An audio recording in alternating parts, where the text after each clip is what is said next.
그래서 제가 그러면 과연 이러한 AI 기반의 치료를 하기까지 어떤 과정을 겪으면서 드디어 뭐 네. 이런 식으로 아이템을 잡고 연구를 하고 그다음에 또 한국연구재단의 그 지원을 받아가지고 뭐 중견 연구자까지 될 수 있었느냐 과정을 좀 이렇게 보여드리려고 합니다.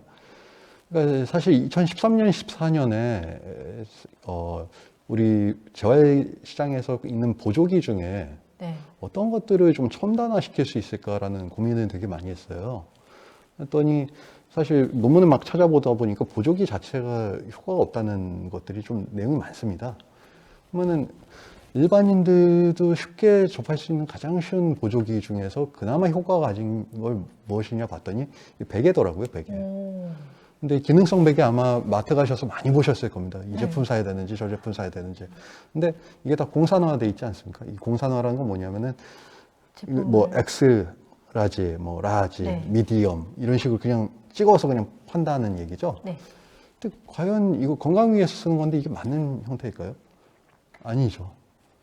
나만을 위한 베개가 필요할 거지 않습니까? 네. 그럼 나만을 위한, 당신만을 위한 베개를 만들 수 있게끔 추천 시스템을 만들자라고 해서 이게 그 베개 업체입니다. 상호명은 제가 얘기는 하지 않겠습니다. 여기는 베개를 7개의 단으로 나눠 놨고요. 안에 이제 뭔가를 넣어가지고 베개를 이런 식으로 쿠션을 만들 수가 있는데 이 베개를 만들기 전에 어플리케이션을 이용해서 그러니까 뭐 자세를 찍는 겁니다. 자세를 딱 찍게 되면은 개개인마다 이 목의 경추가 가지고 있는 각도가 다 틀려요. 네. 이 각도를 바로 찍어서 추정을 해서 이 사람의 목에 딱 맞는 모양으로 베개를 만들어서 배송하는 그런 시스템을 만든 겁니다. 네. 예, 그 다음에는 사실 여기는 넣지 않았지만 그럼 이거를 이렇게 안에를 채워서 하는 게 아니라 3D 프린터로 아예 찍어버리자 해가지고 3D 프린팅 베개까지 만들었습니다. 그래서 이게 과연 그러면은 얼마나 딱 이 사람에게 맞느냐를 알기 위해서 제가 자세 분석이라든가 이러한 얼굴에다 마커를 붙였죠. 그러니까 그 자세 분석, 동작 분석을 막 했던 거죠. 네, 여기서 이제 거북목이랑 거의 네. 많이 이런 내용을 갖고 있는데요. 네. 사전 질문 중에 아주 재밌는 질문이 있었어요. 유혜경님께서 질문해 주셨는데 요즘 구부정한 어깨와 거북목으로 고생하는 청소년들에게 추천할 재활 또는 예방할 수 있는 좋은 방법이 있으면 한 예. 가지만 알려달라고 합니다. 좋습니다. 아마 거북목은 더 환자가 많아질 겁니다. 네, 저도. 거북목이 많아지는 이유는요. 현대인이라면 모든 다 분들이. 예. 과거에는 모든 우리의 작업 반경은 여기지 않습니까? 네. 예, 우리는 모든 것을 다 여기다 놓고선 이렇게 합니다. 예. 그렇죠? 그리고 과거에는 뭐 여러 가지 업무를 할 때 뭐 이런 식으로 업무를 했는데 노트북의 사이즈가 결정이 되면서 우리는 조금 더 어깨가 안으로 들어왔어요. 네. 이렇게 일을 하면서 어깨가 안으로 들어오면 무조건 목이 같이 앞으로 나가거든요. 예. 근데 2010년에 더 엄청난 게 만들어졌죠. 무엇입니까? 예. 어깨가 더 안으로 들어가면 들어갈수록 그러네요. 목은 더 앞으로 나올 수밖에 없어요. 그러니까 거북목 환자는 더 증가할 수밖에 없는 구조입니다. 그러면 이때 발생하게 되는 게 뭐냐면 우리는 상부 교차 증후군, 뭐 어퍼 크로스 신드롬이라고 얘기하는데 교차로 나타난다는 거예요. 가슴 쪽 근육들과 뒷목 쪽 근육은 짧아지고요. 여긴 당겨지고. 네, 짧아지고요. 짧아져서 당겨지고. 그다음에 앞쪽 목 근육들과 등 근육들은 오히려 늘어나게 돼요. 네, 이렇게 늘어나고. 가장 좋은 건 뭐냐면은 늘어나 있는 근육들은 근력 운동을 통해서 강화를 해줘야 되고 네. 짧아져 있는 것들은 스트레칭을 통해서 늘려줘야 되는 건데 여기서 하나만 좀 보여드리려고 했으니까 제가 말씀드릴게요. 네. 자, 어떻게 하시면 되냐면은 팔을 135도입니다. 135도. 135도. 여기가 0도라고 하면 135도입니다. 이런 식으로 쭉 올리시고 그 다음에 이 상태에서 뒤로 어깨를 완전히 젖히세요. 오, 네. 그리고 턱을 안으로 살짝 당기시고 그럽니다. 네. 이중턱을 만드셔야 된다. 네, 이중턱 됐어요. 이 상태로 마스크 있어서 하나, 둘, 다행입니다. 셋, 넷, 다섯, 여섯, 이거 여덟, 아홉, 열. 어떠세요? 뻐근하시죠? 네. 왜 뻐근하신 줄 아세요? 목이 너무 뻐근해요. 그만큼 안 쓰셨다는 얘기예요. 이게 아프시면 안 돼요. 운동 꾸준히 하겠습니다. 네네. 교수님 감사합니다. 그래서 꼭 아셔야 되는 게 우리 학생들도 아셔야 되는데 이중턱은 좀 둔탁해 보이고 사진 찍으면 안 이쁘잖아요. 네. 건강을 위해서는 이중턱을 많이 만드셔야 돼요. 마스크 끼고 하면 될 것 네네, 같습니다. 그렇게 하시면 될 것 같습니다. 그러다 이제 2015년에 드디어 요거를 이제 개발하게 됐는데 스마트폰을 이용해서 베개만 찍었지 않습니까? 근데 이게 아니라 그러면은 인체 모든 곳을 한번 찍어서 보자. 좀 전에 제가 말씀드렸던 그 내용이거든요. 신체 정렬이 이렇게 쫙 맞아야 되는데 측만증이 있다든가 이런 사람들 같은 경우는 한쪽으로 막 이렇게 틀어지게 될 것입니다. 네. 척추 측만증, 뭐 이런 사람들. 비대칭 예. 이렇게 되게. 그다음에 이렇게 옆에서 사람을 찍었을 때도 앞서 제가 말씀드렸지 않습니까? 이런 거북목이 있다든가 이런 사람들 같은 경우는 목이 앞으로 많이 나가 있을 것이고 또 허리가 아프신 분들은 배가 나오면서 그 등이 이렇게 쏙 들어가는 그런 형태를 보이게 됩니다. 예. 그러면 허리가 아플 수밖에 없거든요. 이런 것들을 사진을 딱 찍어가지고 보내면은 이게 서버로 이제 전송이 되면서 짧아진 근육과 그 다음에 또는 늘어나 있는 근육을 스스로 알고리즘에 통해 가지고 얘가 계산하는 겁니다. 서버 안에서. 그러면은 이 사람에게 맞는 그 운동을 이제 바로 서비스를 해주는 거죠. 그러니까 아까 제가 말씀드렸던 거하고 똑같은 거거든요. 사진을 딱 찍었는데 뒤에 있는 목 근육은 짧아져 있고 앞에 있는 목 근육이 늘어나 있다. 그러면은 앞에 있는 목 근육 근력 강화 운동이 촥촥촥촥 처방이 돼서 나한테 이제 전송이 되는 거고요. 또는 이제 뒤에 있는 목 근육의 스트레칭 운동, 특히 뭐냐면 이 사람들한테 꼭 필요한 것들이 촥촥촥 전송이 돼가지고 나오는 겁니다. 그런 식으로 해서 30분 정도의 운동 프로그램을 바로바로 내가 받을 수 있는 서비스. 그래서 모바일 근무육계 진단 및 건강관리 시스템 이거를 개발을 했었죠. 네. 여기서 사전 질문에도 도원왕님께서 재활치료 기계가 없는데 현실적인 제약은 없나요? 라는 얘기를 해주셨거든요. 네. 그럼 이건 스마트폰만 있어도 그쵸. 가능하다는 얘기인 건가요? 예, 그 소프트웨어만 이제 다운 받으면 되는 건데요. 그러면은 이런 게 있습니다. 개발은 상당히 좀 중요하죠. 근데 사실 이 개발로 끝나는 게 아니라 개발되어 있는 것들이 기업의 기술 이전이 돼서 이게 사업으로 발생을 해야만 사실 사회가 도는 구조가 되는 거거든요. 그러니까 저희 같은 연구자들은 뭔가를 만들어내야겠죠, 계속. 그러면은 이거를 누군가 기업이 받아서 이거를 사업으로 만들어야 되는데 그를 위해서 사실 뭐 아시다시피 어플리케이션을 잘 다운받고 돈을 내는 사회가 아닙니다. 저희 나라 같은 경우는. 네. 그러다 보니까 여기다가 이제 그 고밀도 카메라를 파는 형태로 이렇게 만들어 본 거죠. 이러한 조그만 이쑤시개 같은 카메라를 이 스마트폰에 딱 꽂아가지고 머리에다 대면은 뭐 예를 들면 이겁니다. 지금 탈모가 어느 정도 진행이 됐느냐 뭐 이런 것들도 볼 수 있고요. 왜냐하면 탈모인과 소중해요. 늘어나고 있잖아요. 네. 그다음에 코나 이빨에다 넣으면은 일반적으로 염증 반응이 발생되면은 빨갛게 보입니다. 그럼 이제 빨간 것들을 이제 그 찾아내가지고 이 카메라가요. 아, 여기는 지금 중이염이나 뭐 염증이 있을 수 있다. 귀에다 넣을 수도 있고, 뭐 코에다 넣을 수도 있고 해서 뭐 어디 가서 뭐 그 병원에 찾아가서 약 처방을 받아라. 뭐 이러한 권고도 줄 수 있고, 뭐 이런 식으로 사실은 만들어 봤었거든요. 그럼 빨갛게 보인다는 그 기술은 적외선 아닙니다. 카메라가 그 다른 내 인체에 있는 다른 곳보다 원래는 빨가면 안 되는데 빨간색이 되는 곳들을 이제 찾아내는 거죠. 예. 만약에 이런 빨간 곳이 없다 그러면 문제는 안 되는 건데 네. 어딘가에 염증이 있다 그러면 그곳은 빨갛게 보일 겁니다. 그럼 빨리 병원에 가세요라고 이제 권고를 해주는 거죠. 되게 신기한 기능인 것 같아요. 네. 자, 다음 설명드리겠습니다. 그러다가 드디어 동작 분석의 세계로 가게 됐습니다. 그래서 제가 처음 만든 동작 분석 장비는 사실은 저는 지금도 카메라를 활용해서 하는 걸 되게 좋아하는데 아까 얘기했던 위치 센서였어요. 그래서 동작 분석 장비가 어떤 건가 하면은 사실 2015년 제가 요거 연구할 때만 해도 그 동작 분석 장비를 국내에서 나온 건 거의 없었다고 보시면 되고요. 해외에서 이걸 수입해다 쓰면은 보통 연구실에 들어오는 장비가 2억에서 3억 정도. 네. 그러니까 상당히 비쌌던 시절이죠. 어마어마하게 많은 카메라를 둬야 되고요. 물론 실제로 그런 장비들이 저희 대학에 있습니다. 뒤에 사진을 보면은 있지만 너무 비싸요. 그래서 이거를 좀 최대한 이제 저렴하게 한번 만들어 보자. 한 8천만 원 정도의 수준으로. 그리고 두 번째가 뭐냐면은 야구 선수들 전용의 이런 동작 분석을 만들어 보자라고 시작이 됐어요. 왜냐?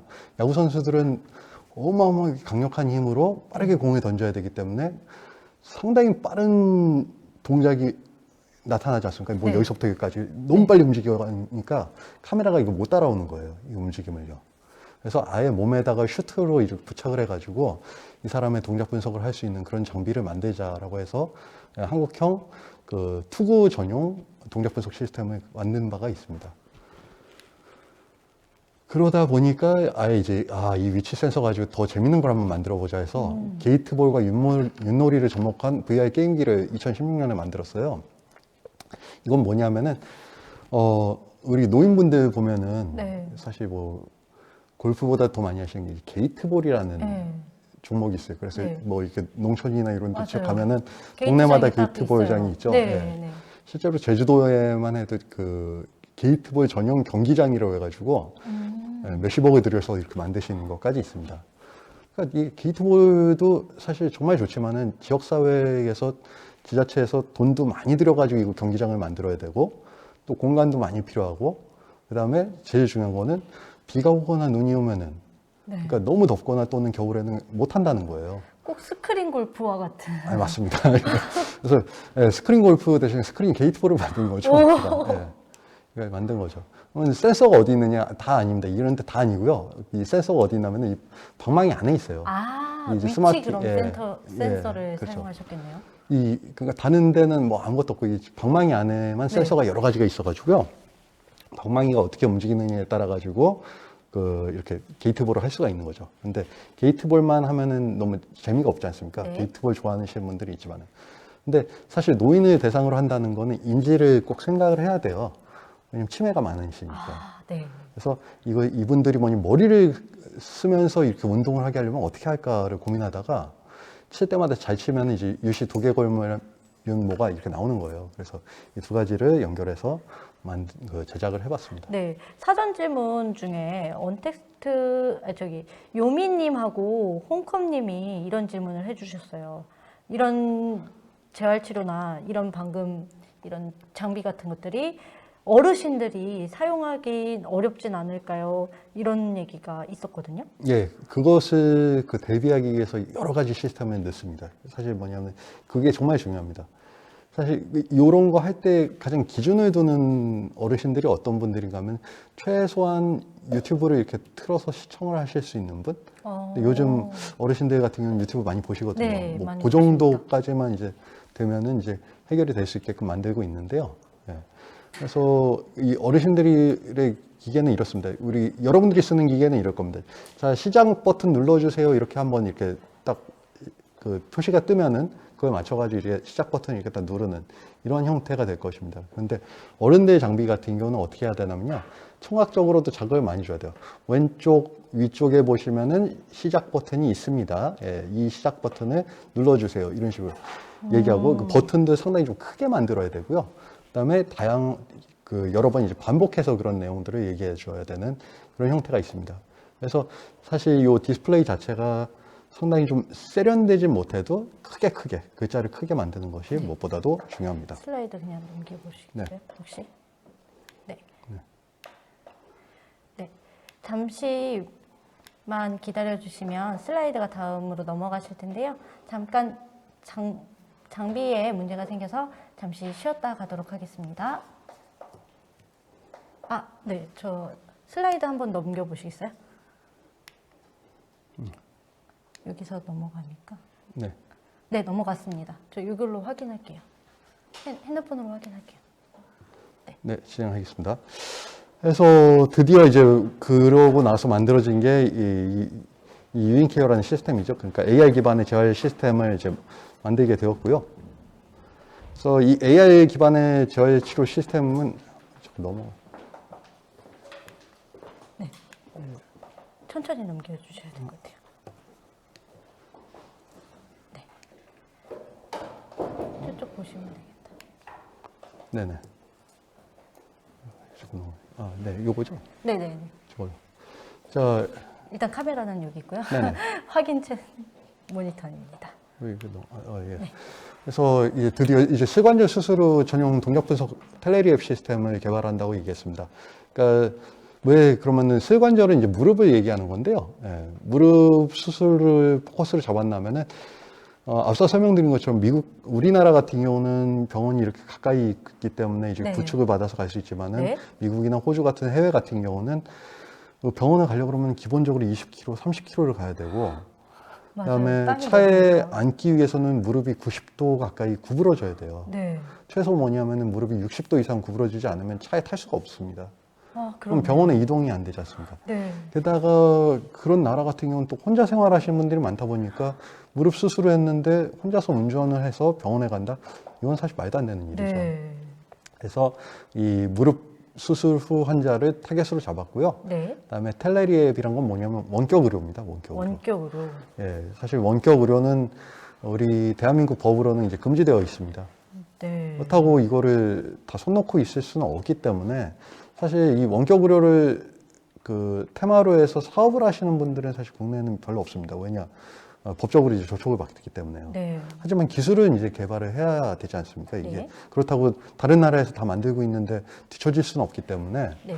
우리 같은 연구자들이 있다는 이러한 기술들을 계속 확보를 하고 있는 거죠. 그래서 그 그림에 보시면은 나오는 요 내용들은요, 일반적인 제가 만든 이제 AR 재활 시스템이 돌아가는 거하고, 그 다음에 저희 대학에 있는 다양한 요 동작 분석 장비, 아까 설명드렸던 약 3억 정도의 이제 장비와 얼마나 이제 차이가 나는지 그 오차를 이제 비교를 하면서 드디어 오차가 거의 없을 정도까지 제 장비 가지고 이제 만들어낸 거죠. 네네네. 여기 사전 질문에도 지금 방금 교수님이 말한 대로 원격 의료와 관련 익명으로 들어왔어요.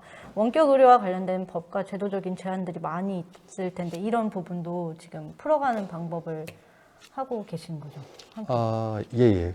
그러니까 사실 그 국내 의료 같은 경우는 도시에서는 이런 부분들이 큰 문제는 되지 않을 겁니다. 재활도 마찬가지고요. 사실 갈 수 있는 곳도 많기 때문에 충분히 가능합니다. 그런데 앞서 설명드린 도서 상간 지역이라든가, 네. 그다음에 시골, 그다음에 지금 현재 이제 그 지역 소멸 위기의 지역들이 있습니다. 네네. 그런 데는 벌써 이미 뭐냐면은 그런 관공서라든가 이런 인프라들이 많이 점점 빠져나가고 있고요. 일본의 경우는 아예 가게 하나, 그 동네 그 슈퍼마켓 하나 없는 그러한 지역도 상당히 네. 많습니다. 그러면 이러한 곳에 의료 서비스를 어떻게 제공할 거냐 이거죠. 이분들도 분명히 뭐냐면 병원도 가셔야 되고 네. 재활도 받으셔야 되는데요. 그래서 이런 것들의 최대한 뭐냐면 영리적인 목적 말고 공공 서비스적인 목적으로는 이 원격 의료를 좀 집어넣어야 되지 않느냐라는 거에 네. 대해서 꼭 저도 뭐 필요한 얘기하고 것 있고 같습니다. 또 일단은 이 기술을 계속적으로 개발을 하고 있습니다. 네. 네. 다음.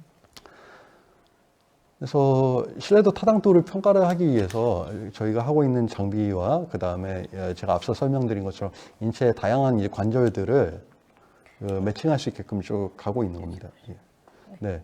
그래서 실제로 뭐냐면은 우리가 흔히 이제 관절이라고 얘기하면서 찝는 그곳과 제가 개발한 이제 AR 기반의 이 장비가 관절이라고 인식한 곳이 서로 같은 곳인지, 그 다음에 또 그 동작 분석기에서 이렇게 팔을 들었을 때 뭐 150도 뭐 이렇게 얘기하는 그 지점과 제가 만든 그 AR 기반의 이제 재활 치료기기가 같은 지점을, 같은 각도를 얘기하고 있는지 그런 것들을 확인을 하고 있습니다. 네.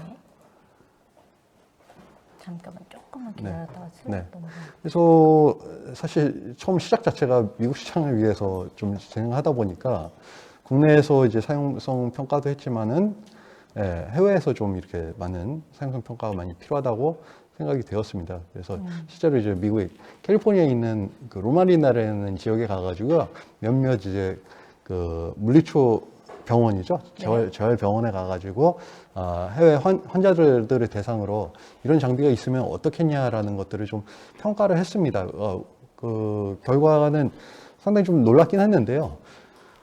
우리나라에는 없는 시스템인데 무릎 수술을 하게 되면은 그 미국이나 이런 미국 같은 경우에는 그 무릎 수술 이후에 재활 장비를 이렇게 렌탈하는 시스템이 있습니다. 1회당 이제 한 50만 원 정도 하고요. 아니, 1회가 아니라 한 달에 한 50만 원 정도 하고요. 한 달에. 예, 1회가 아니라 네네. 한 달에. 그런데 이 장비를 집에다가 누가 갖다 주나 하면 이제 물리치료사들이 가서 네. 가져다 주고 장비의 사용법을 사용법. 가르쳐 주고 그 장비 사용법만 가르쳐 주는데도 약 뭐 30만 원 정도 비용이 나오더라고요. 보니까. 그러면 이분들이 보통 재활을 뭐 3개월에서 6개월 정도 한다고 했을 때 그 발생하는 비용 자체가 네. 상당히 큰데 그 효과가 그렇게 크진 않습니다. 왜냐하면은 이게 계속적으로 뭔가 누군가의 피드백을 받거나 이제 케어를 받으면서 하는 형태가 아니라 맨 처음에만 가가지고 딱 장비를 받고 이게 계속적으로 하라고는 얘기하는데 내가 안 하면 그만이지 않습니까? 맞아요. 그러니까 관리가 안 되다 보니까 문제가 되는데 제가 개발한 이제 AI 기반 재활 시스템 같은 경우는, 상호, 이제 그 전문직과 상호 피드백도 가능하고요. 그 다음에 실제로 그 무릎 수술이에 사용하게 되는 그 재활기기는 기껏해야 이제 무릎을 이렇게 구부려 또 펴줬다 하는 그 정도의 형태인데, 일단은 재활 치료 내용들이 훨씬 광범위하고 많습니다. 기껏해야 뭐 기존에 있던 것들 한 뭐 3가지 정도 모드가 있다고 하면은 저희는 뭐 이미 뭐 천 개가 넘는 그러한 운동들을 가지고 있기 때문에 훨씬 좀 만족도는 좋았습니다. 그래서 그걸 가지고 이제 연구를 좀 했습니다. 이 연구는 이제 40명 대상자 가지고 제가 연구했던 건데요. 그러면은 이 제가 개발한 이제 AR 기반 재활 장비와 실제 이제 전문 물리치료사들이 이 측정을 했을 때 차이가 있느냐 없느냐를 네. 가지고 한번 측정을 했거든요. 첫 번째는 이제 각도입니다. 그래서 이러한 다양한 각도를 이 동작을 하라고 한 다음에 네. 각도를 AR 장비로도 한번 측정을 해봤고요. 그 다음에 전문 물리치료사가 이제 각도를 측정해봤는데 통계적으로 유의한 차이가 없었습니다. 예, 이 얘기는 뭐냐면은 치료사와 장비 간의 차이가 없었다는 얘기입니다. 예. 장비도 훌륭하다는. 네네, 그러니까요. 차이가 없으니까 네. 뭐 장비를 써도 뭐 큰 문제가 안 네, 된다는 거죠. 맞습니다. 요거는 뭐냐면 이제 프로프로셉션이라고 해서 고유 수용성 감각이라고 얘기하는데요. 인간이 가지고 있는 위치 감각을 얘기합니다. 이거는 무슨 뜻인가 하면 우리가 눈을 감고 귀를 막고 있어도 나는 팔을 들고 있네, 팔을 앞으로 뻗었네, 이걸 다 알 수 있지 않습니까? 네네네. 이러한 감각을 고유 수용성 감각이라고 얘기하고요. 그 외에 다리의 안정성이라든가 또는 혈압이라든가 그다음에 관절이 얼마나 움직이는지 가동 범위라든가 이런 거에 대해서 AR 훈련을 이렇게 시켰던 그룹과 네. 그다음에 치료사가 이렇게 시켰던 그룹이 있었는데 물론 이게 좀 짧은 기간이었긴 했습니다. 좀 길게 간 게 아니라 이렇게 당일 치료하고 그다음에 뭐 전후 비교하고 이런 형태였는데 오히려 이 AR 장비가 더 좋아졌습니다. 오, 참 신기하죠? 대조 예. 실험군을 정확히 둬서 네네. 이제 그거를 분석을 해본 결과를 이렇게 보니까 네네. 네, 더 정확한 것 같네요. 정보 자체가. 예. 그래서 일단은 뭐 가르쳐 주고서 이제 바로 했다는 그런 문제가 있지만은 AI 같은 경우는 좀 꾸준히 계속적으로 피드백을 줄 수가 있지 않습니까? 이 말이 무슨 뜻인가 하면요. 어떠한 인간도 만약에 이런 동작을 해서 운동을 하라고 얘기했습니다. 네. 근데 팔을 조금 더 드셔야 될 것 같은데요. 이렇게는 얘기할 수 있지만은 팔을 12도 더 드셔야 될 것 같은데요. 11도. 예, 11.7도 더 드셔야 될 것 네, 같은데 11.7. 이런 식으로는 피드백을 못 준다는 얘기입니다. 예. 근데 장비는 그게 가능하다는 거죠. 네. 그 다음에 마지막으로 이제 AR을 사용해서 요거는 좀 그 4주 동안, 한 달 동안 주 3회로 해서 운동을 4주 시킨 건데요. 예. AR 가지고 이제 운동을 시킨 그룹하고 그 다음에 일반적인 그 물리치료, 재활치료를 이렇게 설명을 해주고서는 환자한테 하라고 했을 때 두 개를 비교했는데 그림에서 보시다시피 둘 다 많이 좋아졌습니다. 그러니까 전후를 비교하면은 그냥 운동하세요라고 했던 그룹도 좋아졌고, 그 다음에 AR로 해가지고 계속적으로 피드백 받으면서 했던 이러한 그룹 둘 다 좋아졌지만은 두 그룹 간의 차이를 봤더니 뭐 관절 가동 범위에는 그렇게 큰 차이는 없었습니다. 네. 하지만 이 밸런스, 그러니까 균형에 대한 능력이라든가 고유 수용성 감각이라고 얘기했던 아까 그 위치 감각의 경우는 훨씬 더 좋아졌습니다. 이건 뭐냐면 그 인간이 됐든 기계가 됐든 계속적으로 피드백을 받으면서 하게 되는 이 재활치료의 중요성을 얘기하는 거죠. 그래서 제가 말씀드리고 싶은 건 제가 개발한 데는 여기까지인데 말씀드리고 싶은 건 이런 겁니다. 장애인과 네. 재활 서비스 사각지대입니다. 그러니까 저는 사실 천안시 장애인 가족지원센터에서 그 센터장으로 근무를 했었습니다. 예. 그러면서 많은 이제 발달 장애인들을 만나게 됐는데 문제는 이겁니다. 문제는 장애 종류마다 조금씩은 다르겠지만 발달 장애인의 경우는 반드시 누군가 한 명이 옆에 붙어 있어야 된다는 겁니다. 그게 아니면은 해결이 안 되기 때문에 보통 그 모든 희생을 가족들이 그 강요를 당하고 있는 형태이고 많은 뭐 TV나 뭐 영화에서도 나왔지만 얼마 전에도 뭐 학교 가는 길이라는 영화가 나왔지만은 이 발달 장애인 한 명이 우리 집에서 태어났다는 이유만으로 사실 이거는 그 확률이거든요. 꼭 이제 뭐 누가 생길지 모릅니다. 뭐 저도 네. 그렇고 뭐 누군가가 이제 발달 장애인 아이를 가질지 모르는 상황에서 갖게 되는 건데 이 아이의 평생을 개인이 희생하기에는 너무 감내해야 되는 것들이 많고 그 가족들의 희생은 이루 말로 못합니다. 그래서 발달장애인 국가 책임제라는 이러한 형태의 그 정책이 가고 있지만은 계속적으로 좀 지지부진하고요. 이것에 대해서 그럼 누군가는 해결을 해줘야 되는데 인간이 해줄 수 없었다면은 이 과학 기술을 이용해서 해결해야 된다라는 것이 제 생각입니다. 그래서 지금 제가 중견 연구 과제로 하고 있는 것이 이 PHR 기반의 발달장애 환자 치료 및 관리 시스템 개발입니다. 그래서 특히 뭐냐면 이런 재활 소외 계층이라고 할 수 있는 이분들을 아까 제가 PHR 말씀드렸지 않습니까? 네. 개인 건강 기록 기반으로 해가지고 지속적으로 관리를 해주는 거죠. 예. 그래서 인지에 대한 부분도 평가하고 운동에 대한 이 내용들을 평가한 이후에 이 사람한테 꼭 맞는 것들만 계속적으로 매일 몇 분씩 이렇게 예? 1시간씩 이렇게 제공을 계속 해주는 거죠. 이게 누군가가 1대1로 가서 하기에는 정말 어려운 일일 네. 것입니다. 하지만은 이 AR이라든가 과학기술로는 어느 정도 가능하다는 거죠.